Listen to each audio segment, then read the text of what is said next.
I'm Patrick Lockyer, a Brit in sunny Florida. I live in Jacksonville. I write for the Times-Union as a community columnist, and I also write for American Chronicle. And I approve this message. I hope that you make some sense of it.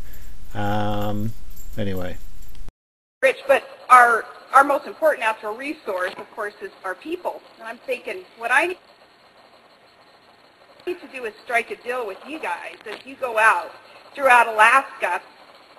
I can do my part in doing things like working really, really hard to get a natural gas pipeline, about a $30 billion project that's going to create a lot of jobs for Alaskans, and we'll have a lot of energy flowing through here. And pray about that also. I think God's will has to be done in unifying people and companies to get that gas line built. So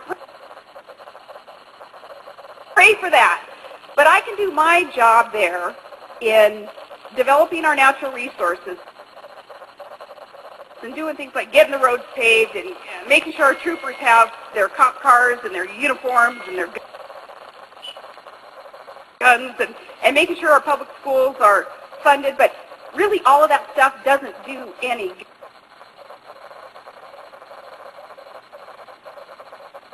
good if the people of Alaska's heart isn't right with God. And that's going to be your job. As I'm doing my job, let's strike the still. Your job is going to be out there reaching the people, hurting people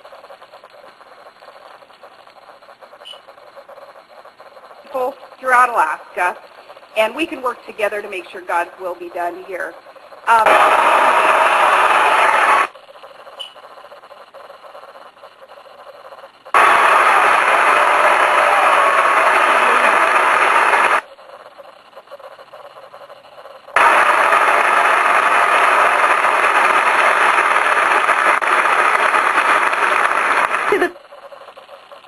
Families of special needs children all across this country, I have a message for you.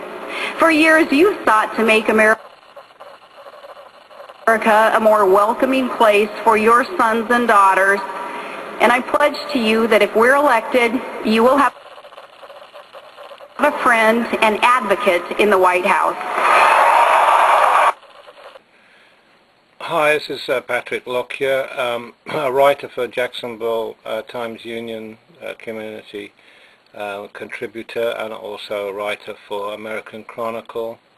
It goes out to 28 cities.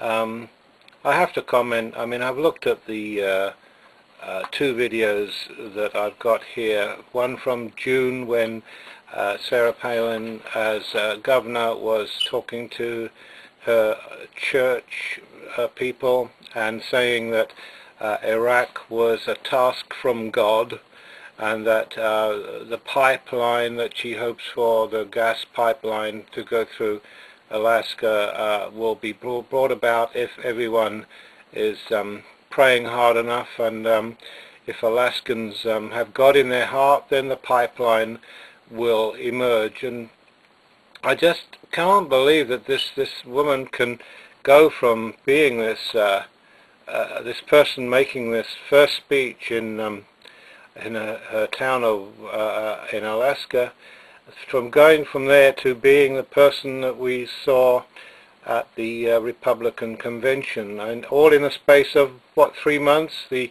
first video is from June, and then now in the last bit, this is her now. Only in America, guys. I mean, you know, how do you do it? This would be like Gordon Brown in the UK calling upon some person who was a member of Parliament for the Isle of Skye up in the north of Hebrides, or Scotland, or from some remote boondock up there, and saying he wanted that person to be his deputy Prime Minister. It just wouldn't happen. You know, the public have a say in that, and the public didn't like the fact that Blair was such a bush poodle, and they got rid of him quite easily, because in Britain we choose the party, Labour at the moment, and probably soon to be Tory, Conservative, and then hardly ever, or rather never, do we pick the Liberal Party. But the party themselves pick the leader, pick the top spot, the Prime Minister, and that's how it's done in Britain. But letting this guy whimsically choose someone from the boondocks, and as good as she is with her speeches, it's easy to do that. It's easy to stand there in front of a lectern and just read off a prompter and get the right pauses going and perfect that side of things. It doesn't make you someone who's the right person to answer the phone at 3 a.m. and decide whether to press the button and send nuclear weapons onto some foreign country. Please, you've got to wise up about this, surely. Thanks for watching. Thanks for listening. Bye.